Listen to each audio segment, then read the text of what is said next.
Hello everyone, exam में आपका स्वागत है। गाइस, अभी मैंने दिल्ली रीजन का रिसेंटली रिजल्ट बताया है। जितनी 8-9 पोस्टर थी, सभी पोस्टों का रिजल्ट आ चुका है। तो अगर आपने वो वीडियो नहीं देखी है तो लास्ट में जाके वीडियो देख लीजिएगा। लास्ट वीडियो वही है, उस पे साफ-साफ थंबनेल पे लिखा है दिल्ली रीजन।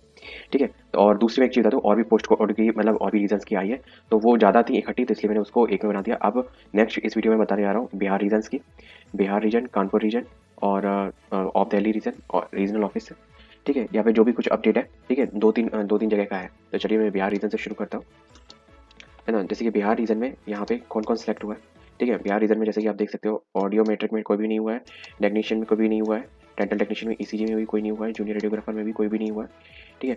बात करते हैं मेडिकल रिकॉर्ड असिस्टेंट में भी कोई नहीं हुआ है, ओटी असिस्टेंट में भी कोई नहीं हुआ है, जूनियर मेडिकल लैबोरेटरी में भी कोई नहीं हुआ है और केवल रेडियोग्राफर पोस्ट के लिए एक कैंडिडेट सेलेक्ट हुई है, वो है शेष पुष्पा कुमारी, ओबीसी कैटेगरी से बिलॉन्ग करती है, 98 इसकी एज है, ठीक है? तो पुष्पा जी, तो आपके रिगार्डिंग आपके कुछ रिगार्डिंग जो गाइडलाइंस वगैरह होंगी, तो उसको मैं एक वीडियो में डिस्कस कर दूँगा। सारे स्टेट के बना के मैं एक वीडियो बना दूँगा। ठीक है? तो नेक्स्ट पोस्ट की बात करते हैं। नेक्स्ट पोस्ट आपकी है ये कानपुर रीजन्स की, ठीक है? और ये कुछ और रीजन्स की वन बाय वन है, तो सारे डिस्कस करते हैं। 4-5 नोटिफिकेशन, ज़्यादा टाइम नहीं लगेगा। ये देख सकते हैं कानपुर रीजन में जो कौन-कौन सेलेक्ट हुआ है। देख सकते हैं पैरामेडिकल पोस्ट है उत्तर प्रदेश रीजन। हाँ, वही Kanpur region Uttar Pradesh region. Wow! Junior medical laboratory technologist में एक बंदा सेलेक्ट हुआ, हरिश्चंद्र करके, ओबीसी कैटेगरी से। दूसरा है इसमें social worker and social guide में आशी गुप्ता करके यूआर कैंडिडेट है। ठीक, नेक्स्ट है सचिन कुमार, ओटी असिस्टेंट की। ओटी असिस्टेंट की पोस्ट थी, केवल सचिन कुमार सेलेक्ट हुए हैं। अब यहाँ पे केवल एक चीज़ मुझे दिमाग में नहीं है कि केवल यहाँ पे एक ही पोस्ट थी, यहाँ पे केवल एक ही एक बंदा सेलेक्ट हुआ है। ठीक है?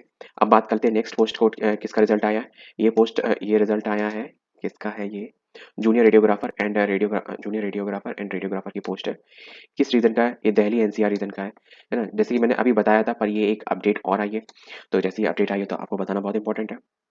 पोस्ट अप्लाइड और ये सिलेक्टेड हुए हैं कौन-कौन से? संध्या सिंह, ठीक है? गौरी गुप्ता, शिवानी त्रिपाठी, प्रिया शर्मा, अनिल और जयप्रताप सिंह, नवीन निर्वन, है ना? ये सारे जूनियर रेडियोग्राफर हैं। कोमल कठारी, विनय कुमार पांडे एंड पापनी नाई, ये सब रेडियोग्राफर की पोस्ट है। मैं एक चीज़ देख लूँ ऑफिशियल नोटिफिकेशन में जो मैंने अभी डिस्कस किया, उसमें रेडियोग्राफर एंड जूनियर रेडियोग्राफर की पोस्ट थी तो, पर उसमें कुछ था कि नहीं? इसमें कोई भी नहीं था। तो मे बी एक चीज़ और मैं बता दूँ, अभी जिस पोस्ट कोड का मैंने निल बताया है ना, तो मे बी उसका अभी कुछ टाइम में अपडेट आ सकता है। क्योंकि अभी जैसे मैंने आपको बताया था रेडियोग्राफर में, जैसे कि यहाँ पे देखो निल लिख के आ रहा है, ठीक है? तो ये हो सकता है कि उन्होंने जल्दी करने के चक्कर में, तो लेकिन फिर उन्होंने अपनी जो फॉल्स है उसको मैनेज भी किया। ये देखिए, ये सारे जितने शॉर्टलिस्टेड कैंडिडेट है, इन्हें यहाँ पे ये ले आए हैं। ये दिल्ली रीजन के हैं, ठीक है? अब बात कर लेते हैं नेक्स्ट। इनका हो गया है, यूपी रीजन का हो गया, ठीक है? और ये दिल्ली रीजन का ही है, ठीक। और ये हाँ, नेक्स्ट किसका है ये? नेक्स्ट बात करते हैं, ये है Kerala reason.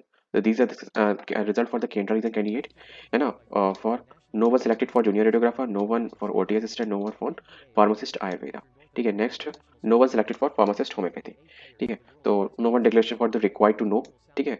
Because no one to qualify the minimum qualifying marks, ठीक है? For the particular category as to be demanding in this examination, ठीक है? Then these notifications to be remind again why? Okay, these all the notice are, मैंने आपको सारे notice के बारे में बता दिया जितने भी नोटिस थे। फिलहाल अभी कोई और नोटिस नहीं है, ठीक है? तो मैं अब इस वीडियो में आपको एक चीज़ और डिस्कस करता हूँ, जैसे कि स्टार्टिंग में मैंने ये था कि पुष्पा कुमारी का, जैसे कि इनके लिए डीवी के लिए क्या डिक्लेरेशन हो सकती है। तो बात करते हैं, मैं दोनों की बात करूँगा। अगर कोई चीज़ दोनों में डिफरेंस मिलेगी तो मैं वो चीज़ को आगे मतलब कॉपी बोल दूंगा, सेम एज है, ठीक है? बात करते हैं वन टू वन पहले ही पॉइंट से। इन्होंने कहा है कि मतलब जो रिजल्ट के लिए है सब कुछ प्रिपेयर किया गया, और जो भी गलती है उसके लिए ईएसएसआई रिस्पॉन्सिबल है और उसको पूरा वो मैनेज कर रहा है, ठीक है? अगर कोई नोटिस आता है तो वो आपको इन्फॉर्म कर दिया जाएगा, और जो भी नोटिस का रिप्लाई वगैरह और रिस्पॉन्सिबल है वो ईएसआई से ही होगी। बात करते हैं कि since the application for the above post will be called for the online only, ठीक है? And the hard copy and the application along with the document is in support to the eligibility for the post when was not called from the candidate. The candidature of all the candidate shortlisted for the verification is purely provisional.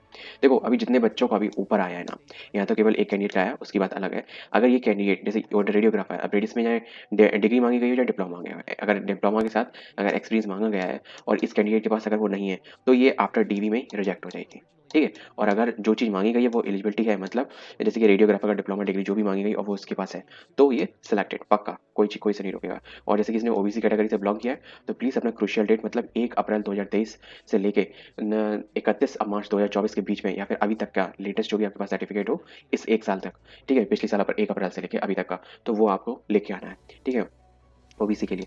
Next बात कर लेते हैं, है ना, central वाला लगेगा, हाँ इस चीज़ का विशेष ध्यान रखना, उसमें लिखा होगा गवर्नमेंट ऑफ इंडिया, वो यहाँ पे नीचे एक परफॉर्मर भी दिया गया होगा, ये रहा।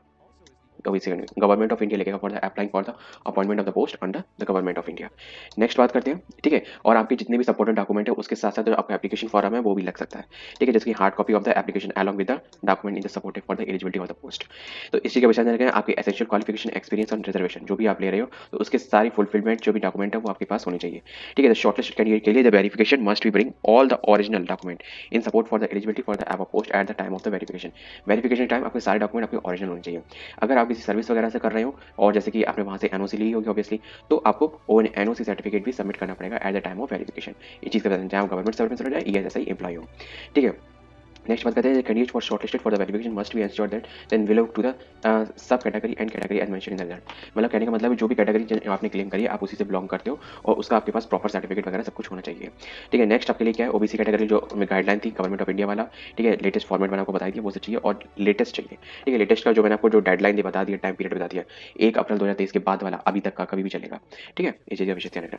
Next the candidate the seeking, अब एक चीज़ और हो सकता है, जैसे कि फॉर एग्जाम्पल, मैं भी नहीं कह रहा हूँ, पर for example at the time of the verification अभी आपके पास जो भी लेटेस्ट हो वो हो, लेकिन अगर जैसे कि इस डीवी की प्रोसेस अप्रैल में चली जाती है, सपोज कर लेते हैं 10 अप्रैल 15 अप्रैल के बाद ये होता है, तो आपको एक चीज़ का विशेष ध्यान रखना है, आपको 1 अप्रैल को ही अपना ओबीसी सर्टिफिकेट के लिए अप्लाई करते हैं, ठीक है। अगर 1 अप्रैल को अगर अप्लाई हो सकता है तो 1 अप्रैल को अप्लाई करते हैं, क्योंकि इन्होंने यहाँ पे एक वर्ड लिख दिया है और इन्होंने जो टाइम पीरियड है वो नहीं लिखा है, तो इससे एक चीज़ ये हो जाता है कि एट दैट टाइम क्या लेटेस्ट होगा, है ना, submit the latest certificate required to submit in the prescribe format.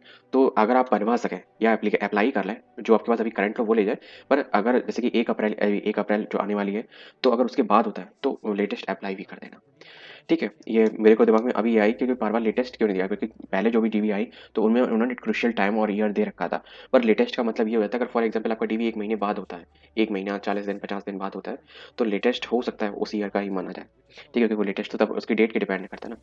फिर फिर अगर जैसे आप अप्लाई कर देना, अगर बन ना पाए वो चीज़ अलग बात है, ठीक है, कम से कम दिखा तो सकते हो आप मैंने बनवाया, दूसरा आपके पास उसके अकॉर्डिंग पहले से है ना, जब आपने भरा था फॉर्म तब तो आपके पास था ना, और वही वाला दिखा देना, ठीक है।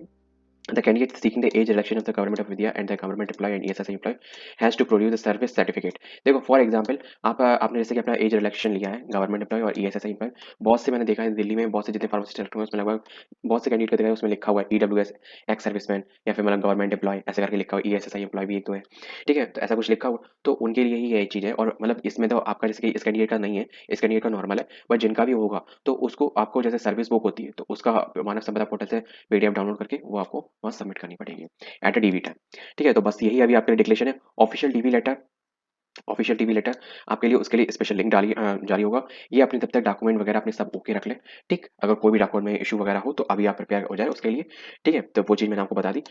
और एग्जिट डीवी डेट वो अभी आएगी, अभी इस नोटिफिकेशन में आपके लिए कोई भी अभी एग्जिट डीवी डेट नहीं है, मेरे ख्याल से जब सब जगह के जितने रीजन है सभी का रिजल्ट डिक्लेयर हो जाएगा ना, तब डीवी डेट आपके लिए आएगी, ठीक है। अब मिलते हैं नेक्स्ट वीडियो में, क्योंकि अभी लगभग ये जितनी गाइडलाइन है ना ये सभी पोस्टों के लिए, जितनी भी रीजन की निकल रही है ना, ठीक है, सभी पोस्टों के लिए सेम है, ठीक है। मैंने इसलिए सारी ज़्यादा पढ़ ली, एक्स सर्विसमैन वालों के लिए भी और जैसे कि सर्विसमैन वालों के लिए भी, गवर्नमेंट एम्प्लॉय वालों के लिए भी, ओबीसी ईडब्ल्यूएस के लिए, ईडब्ल्यूएस वाले भी अपना क्रूशियल ईयर और डेट ध्यान रखें, ठीक है। 23 से 24 के बीच का होना चाहिए, जो कि जैसे फाइनेंशियल ईयर आपका 22-23 काउंट होगा, ठीक। अगर 31 मार्च 2024 तक अगर आपका डीवी हो जाता है तो, ठीक है, फिर उसके बाद अगर ऐसा कुछ अपडेट होगी तो जो डीवी लेटर आपका होगा तो उसमें डॉक्यूमेंट की दोबारा लिस्ट आएगी, ठीक है। जैसे एम्स में हुआ था, तो एम्स में भी जब डीवी लेटर आया था, डीवी आया था, तो मैंने देखा था कि उसमें मेरे लेटर में उसमें लिखा हुआ था कि डीवी की डेट उसमें लिखी हुई थी और पर्टिकुलर डॉक्यूमेंट विच एज के साथ मेंशन थे, मतलब एज गैप मतलब किस ईयर के साथ गैप के साथ मेंशन थे। तो बस इस वीडियो में ऐसा था, वीडियो को यहीं समाप्त करते हैं, मिलते हैं नेक्स्ट वीडियो में किसी और के साथ, और कोई रिजल्ट आता है ना। जय हिंद।